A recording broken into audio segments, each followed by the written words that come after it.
Who knows why things are so slow today, but I think we're getting close. So another minute.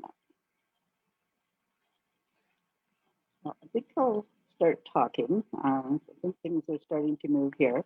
I wanted to welcome everybody to Brown Bag History today.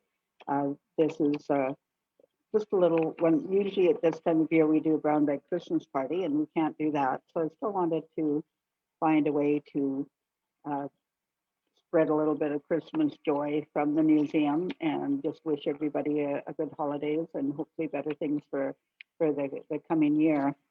Sometimes when I do the Christmas presentation, I like to start with a my dad's story of my dad's first Christmas in British Columbia. He was born in England in 1906, and the family came out to Canada in 1920. And they originally settled in Calgary, and then my grandfather bought some property uh, sight unseen in the Slocan Valley, and he purchased this a country cottage and an orchard. And they arrived there at Appledale near Winlaw in the Slocan Valley. My grandfather decided to take just my father with him and leave the rest of the family in Calgary. Dad was 14 at the time. So they arrived there to find to their lovely cottage and orchard and discovered that it was actually a cowshed in a swamp. It was one of those many land swindles that was going on at the time. So they ended up um, in this, living just basically in this little shed.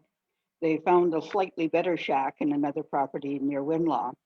And one day, my grandfather told my dad to go into Winlaw to the store to get some supplies. And dad walked about a mile or so to the store and got there, and the store was closed. And he started to walk back and met a man and asked the man if he knew why the store was closed. And the man said, "Well, it's Christmas Day." And Dad said, "What? Christmas Day?" And the fellow said, "Yes, didn't you know?" And Dad said, "No." The man said, "Well, Merry Christmas then." And so Dad got back to their shack, and his dad was angry that there were no supplies that Dad had brought. And Dad said, "Well, it's the store was closed. It's Christmas Day." And his dad said, "Oh, well, Merry Christmas then."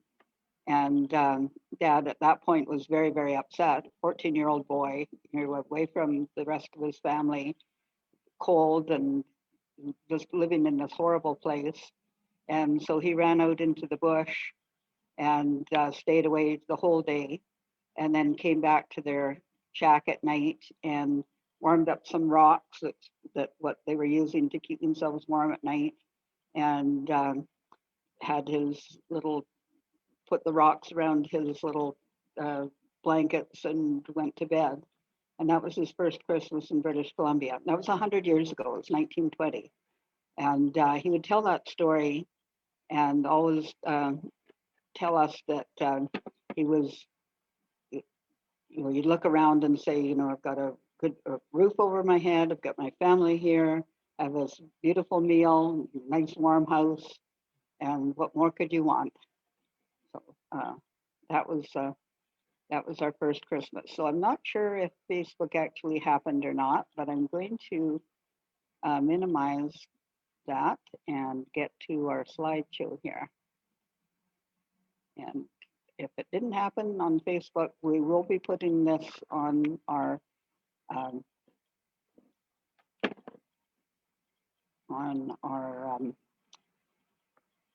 YouTube channel later. So hopefully people will have a chance to see it one way or another. And before we start with the slideshow, several years ago, we received this donation of material that was found in the walls of a home at 403 Mackenzie Avenue. And that had been the home of the Hamilton family. It's the one right across from the McCarty bed and breakfast. And the Dr. Hamilton and his family had lived there. And one of his daughters, Marjorie Hamilton, was the school teacher at Craigellachie in 1934. And she'd had her children in the class write letters to Santa. And this was 1934, middle of the Depression. And these are some of the letters that the children wrote. And so the original letters were donated to the museum. And here's one from a boy named Edwin Boys. Dear Santa, for the for the last few weeks, I've been trying to make up my mind what I want you to bring me when you come to see our concert. I've been thinking and thinking, and at last I've made up my mind what I want you to bring me. I want a water pistol, or else if that's too expensive, you can bring me a mouth organ. Well, I guess I'll close now because we are all eager to practice for the concert. I wish you a Merry Christmas, your friend Edwin Boyes. And another boy named Leonard Fuller says, Dear Santa, Christmas is here and I'm writing to you just what to bring me. I want a pair of nice warm mitts. I haven't got a pair. I guess you have a lot of work to do every Christmas. I wish I could do some of your work for you. I guess you have got lots of helpers. Is it cold in the North Pole? I like to see you every Christmas. Will you tell us how many miles it is from the North Pole down to Kigaliki? I hope to see you at the concert. It is going to be a nice concert. I think I'll close now. Your loving friend, Leonard Fuller. And Joyce Austin says, Dear Santa Claus, I hope you do not get cold on the way coming. I would like to get a string of beads or a storybook. I hope I am not asking for too much. Do not get any expensive beads. Do not get an expensive book. When you get here, you will be quite welcome from all the people and children. Your friend, Joyce Austin. And there's several more like that, but a lot of them are concerned about the cost of the items. It's during the Depression and very, very sweet. So this is a picture of Christmas in the Victoria Hotel, which was one of the big hotels on Front Street. You can see some of the decorations on there. Um, it's a lot of the hotels would put on really fancy spreads for Christmas, and people would go for Christmas dinner to the hotels because they'd get magnificent meals there. And this is one of the big hotels. And of course, Front Street was the original main street, and some of the the first big hotels have been built there. And by this time, this picture was probably mid-teens or up to 1920 or so. But by then, most of the commerce had moved to the upper part of town, where Mackenzie and First Street. But there were still a couple of the bigger hotels down in the lower part of town. This is a Christmas party at 12 Mile School around in the 1960s.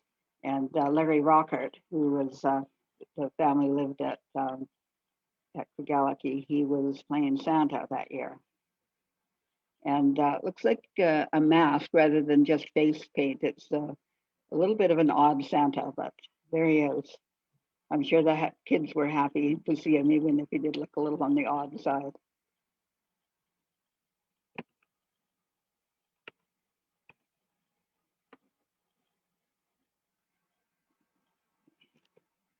Now, a lot of people in Revelstoke will remember when Santa would arrive by helicopter on the roof of the Shop Easy, which is the building just across from the museum where the Red Apple is now. That was the Shop Easy grocery store.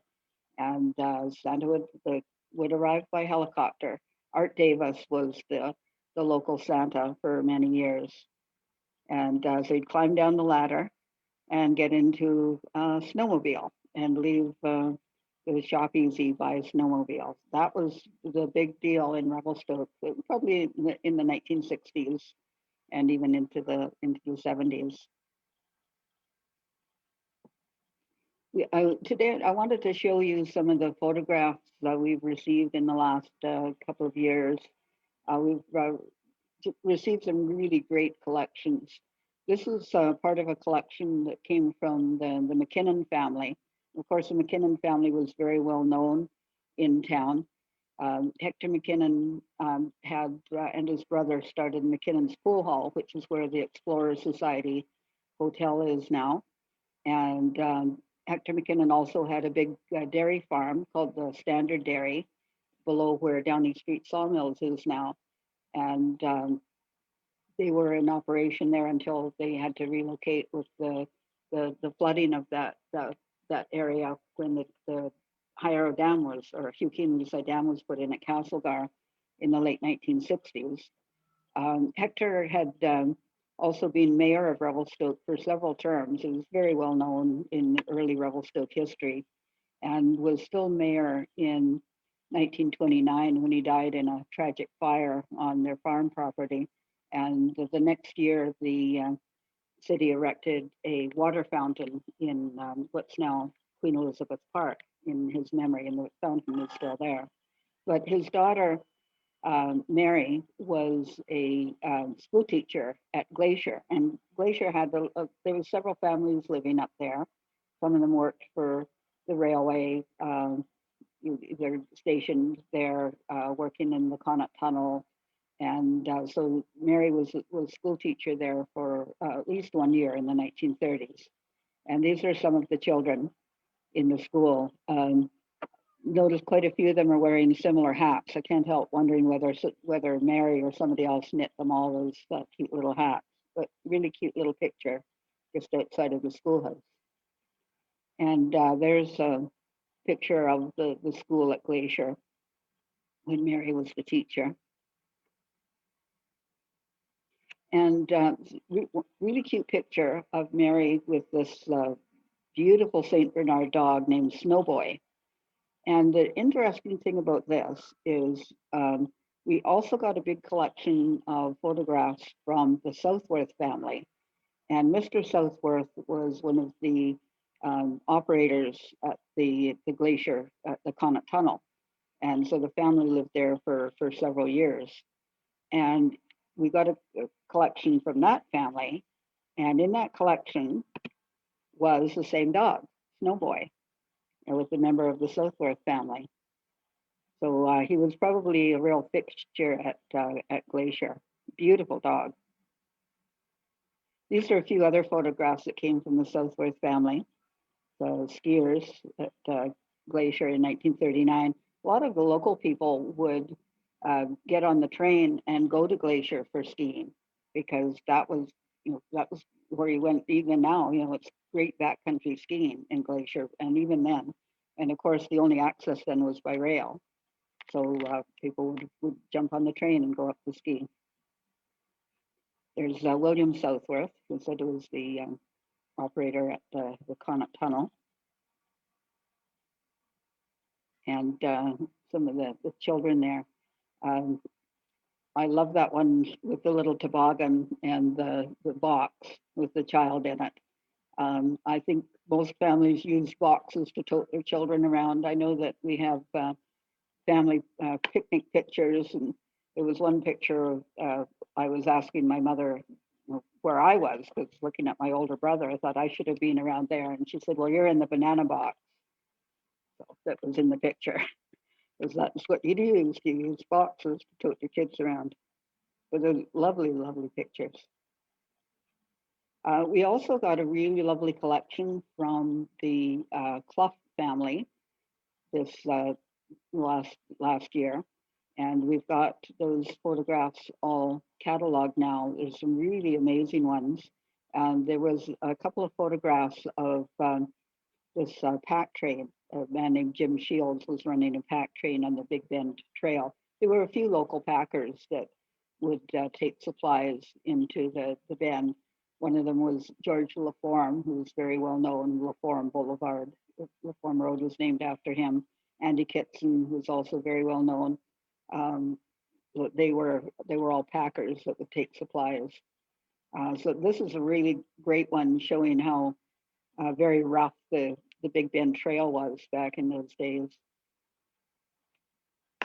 There's Jim Shields, and you can see just on the other side of the horse is a man. His name was Harry Marat, packing supplies. And look how Jim Shields has his leg up there, where he's trying to cinch the load on the pack horse. We also got quite a few photographs in that collection of the Clough Farm, and they were settlers at the base of Mount McPherson. They had quite a big farm there, and there were several families who were living there on the the west bank of the Columbia, just a little bit farther south from Big Eddy. And this was their barn and their horses, Bess and Nettie, and one of their horses and foals next to the barn. So we've got quite a few photographs. I've just put a small selection in here. We've got photographs of the family. This is a really great photograph. Wilfred Clough cutting ice on the Columbia River. People don't realize that the Columbia River froze over, and there was ice harvest that would take place every year on the Columbia River. Even my father-in-law, who grew up here in the 20s and 30s, they were working with a man who was harvesting ice. So they were cutting ice blocks off the Columbia, and then they'd be stored in ice houses in sawdust, and that would be delivered to the families for their ice boxes and for use. Even in the railway used a lot of ice as well. This is an interesting photograph that also came from the Clough collection. His name was Jack Ames, and it also looks like he has like shaving cream or something on his face there. And he's wearing an apron. There's other pictures with him in it where it looks like they're doing some logging, like at a logging camp. But I find that rather interesting, just the way that he's presented there. And the Cloughs also had a livery stable on Front Street for a while as well. And this is a picture of their livery stable and two of their horses at their barn on Front Street. Now, this is a photograph collection that we just received last week, and it was from the Perry family. And the Perrys originally lived on a house on, that I'll show you in just a minute, on 2nd Street West, and then they moved up to a house on 6th Street East. But I absolutely love this picture of this cat. I don't know whether it's just the perspective or the way it's taken, but this cat looks absolutely enormous. It looks like a bobcat or a lynx there, a snow leopard, but beautiful cat. And on the back it said, "Our old puss cat, January 1945. So we don't know his actual name unless it was just Puss. Beautiful cat. So I was really happy to see these photographs. It included this one of their house on at 513 2nd Street West. That's just a couple blocks up from here, just on 2nd Street. And the house is still there. And the other really interesting thing about this photograph is that in the background, you can see another house. And there's a photograph that we received a few years ago that we weren't quite able to place, but we suspected that it might have been in that location. But when we looked at that one, at this picture, and then the original picture that was donated, comparing those two houses, that is the same house. And that house is no longer there. It was the Hooley house. And next to it was the Clark house. It's now where the Inn on the River bed and breakfast is. And it puzzled us a little bit because that house doesn't look the way it should have. So there must have been some alterations to it at some point.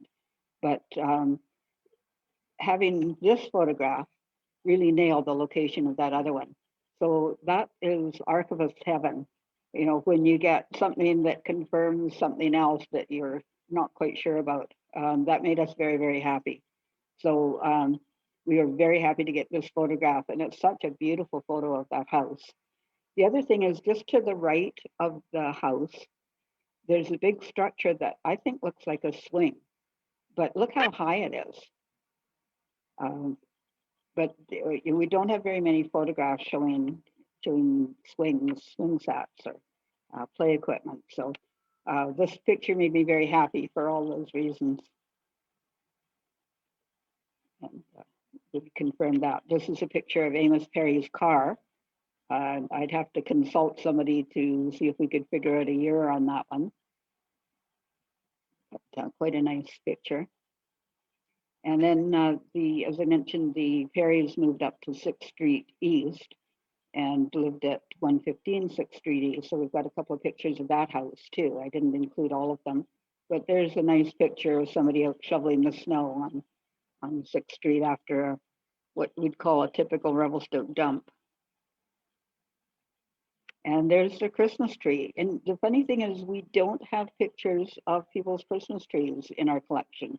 We've got a couple showing Christmas trees on Mackenzie Avenue, but this is the first time we've gotten somebody's family Christmas tree. So I was pretty happy to see that too.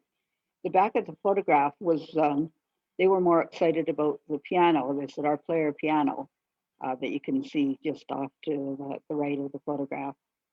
But we were happy to get that one as well. Also, yesterday, I received this big bin of photographs from Pam Andreezy, who was Pam Murphy, and her family owned a ranch at Greeley in the 1960s.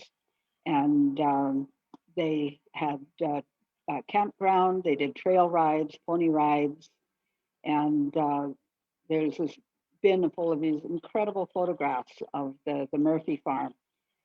So you can see in this photograph, there's their truck. It said Murphy Trail Rides, Greeley, and the house there, and Mrs. Murphy on her horse. And there's another picture of Mrs. Murphy. Her name was Elfrida. And a lot of the photographs were taken by Estelle Dickey. And we've got a huge photograph collection of photographs by Earl and Estelle Dickey. And so a lot of these ones were by Estelle. Looks like they were probably close friends because she took a lot of photographs of them. And she signed a lot of them on the back or put her stamp on. And she has very distinctive handwriting. So I can always tell whether it's a Dickey photograph, but you can usually tell even by the paper. She always used matte paper for her photos. So I was really delighted to get these. I haven't even gone through all of them yet. I just went through a small selection. There's Mr. Murphy, again with his with the truck. So we're going to have fun going through all of those photos. We knew that the ranch was out there, but I didn't really have a lot of information on it. So we're quite delighted to get this. So it's a brochure about it, showing their location. They had a pony ring there, trail rides, trailers hooked up. They did winter sleigh rides. So it's quite the operation. There's a picture showing their campground and playground area. Colorized photograph. And there's the pony ring. I've heard from people who used to go out there, that'd be a fun thing to do, like for a birthday party, to go to the pony ring and have pony rides for your birthday party. And there's a postcard showing the pony ring and the campground. And the winter postcard showing the sleigh ride.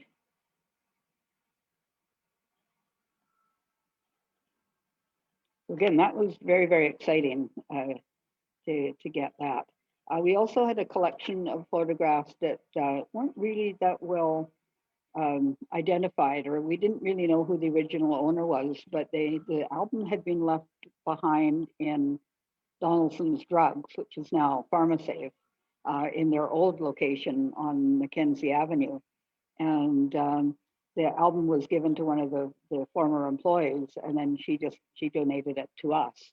There was lots of photographs of Mount Revelstoke in the album, and then a few other really interesting photographs, like this one showing what's close to the Centennial Park location, and you can see that that was all farmland at that time.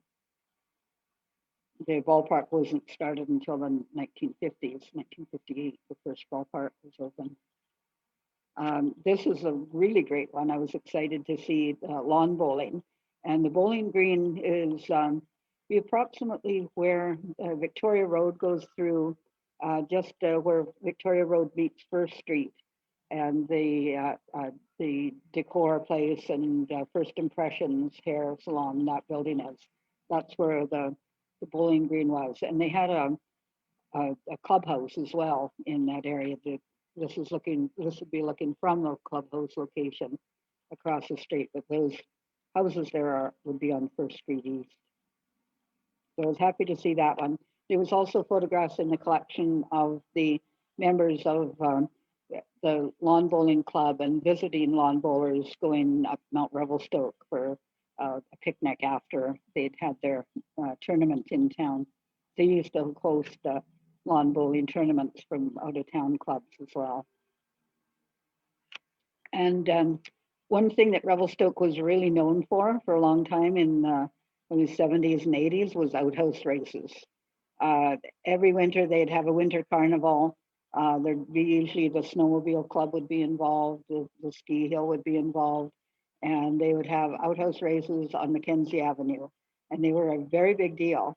You can see in this case, somebody got really elaborate with their outhouse. Like, look at the craftsmanship in that outhouse. That is pretty amazing. A lot of them weren't quite as well crafted as that, but outhouse races were a really, really big thing. There's the Selkirk Hockey Club and their outhouse, and you can see the outhouses were on skis. So you'd have one person that would be sitting in the outhouse, and the other people would be pulling it. There's and the Toastmasters, they entered one year as well. A lot of the groups would do that. You could see Mount Mackenzie had one in. The Regent always had one in. It was a big, big deal. You talk to people nowadays, mention outhouse races, they don't know what you're talking about. But anybody who was here from the 70s and 80s, they know what outhouse races were. It was. You can see in that one the person inside the outhouse cheering on her pullers. Somebody got, actually the woman in red who's lying in the snow there, her name was Rita. She was actually the postmaster here at the time, and she was a member of the Toastmasters Club, so she was taking part. And they'd actually bring in loads of snow to Mackenzie Avenue so they'd have a good base for their outhouse races. So wanted to share that one with you too. So that's the slideshow today. I just wanted to talk a little bit about what we've been doing at the museum this year. No, it's been a challenging year for everybody, but we've managed to do a couple of pretty exciting projects this year too. And one of our big projects was turning our Land of Thundering Snow exhibit into a traveling exhibit. This is the first time we've done a traveling exhibit, but we were able to get funding from the Government of Canada through their Museum Assistance Program and from Parks Canada to do this exhibit. So we've had our Land of Thundering Snow website up for 5 years and our exhibit in the museum for that long, but we thought it was a message that was worth sharing. So we created this traveling version and had a really great team working on it. There's some amazing people in town. Of course, it's a masked Rob Buchanan there, and Laura Van Zandt, who's a curator at the Revelstoke Railway Museum, and we were able to borrow her to help as project manager on this, and our board president, Jan Morehouse. And there were many more people involved in this as well. And it is now in Whistler. They opened it there last Thursday. So this is as it looks in the space in Whistler. So I was really happy to see it in place, and they're very happy with it as well. So that was one of the things that we managed to get done this year. So next year, at this point, haven't planned any brown bag history talks yet, but I might do an impromptu one or two in January and February, and then we'll see how things are going. Hopefully it won't be too long before we can do live talks again. In the meantime, I wish all of you a very Merry Christmas and hope for a happy and healthy 2021 for everybody. Thanks for joining us.